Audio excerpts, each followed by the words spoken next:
Unraveling the Mystery, Understanding Knock On in English. Hello everyone and welcome back to our channel.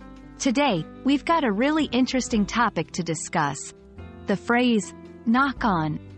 This is a phrase that can be quite versatile and is used in various contexts in English.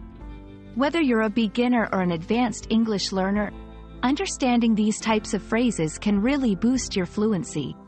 So, let's dive in and explore the different meanings and uses of knock on. When we talk about knock on, the most straightforward meaning relates to physically tapping or hitting something, usually a door.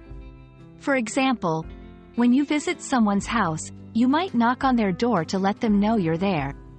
It's a polite way to announce your presence. Example, I knocked on the door, but nobody answered. Usage.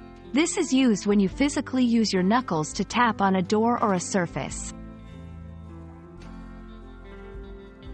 Subsection 2.1.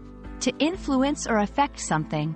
Knock on can also be used in a more idiomatic way, referring to the idea that one event can cause another event to happen, like a domino effect.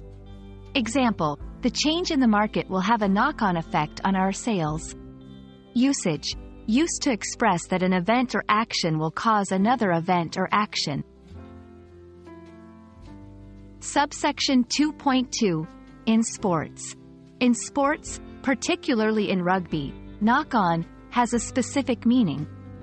It refers to a situation where the ball goes forward off a player's hand or arm, which is usually a foul.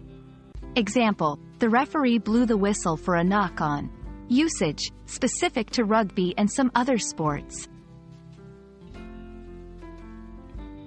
Understanding how to use knock on in a sentence is crucial for applying this knowledge in real-life conversations. Here, we'll go through some examples and contexts to make sure you can use it confidently. Example 1. Can you knock on her door and see if she's home? Example 2. The economic crisis had a severe knock-on effect on employment rates. Example 3. He made a knock-on, and the other team got the ball. And there we have it, a comprehensive guide on how to use and understand the phrase, knock on, in English. This phrase can be quite handy in various situations, and understanding its different meanings will definitely enhance your communication skills. We hope this video has been helpful and has cleared up any confusion about this phrase. Don't forget to practice using it in sentences to really make it stick. Thanks for watching, and we'll see you in the next video.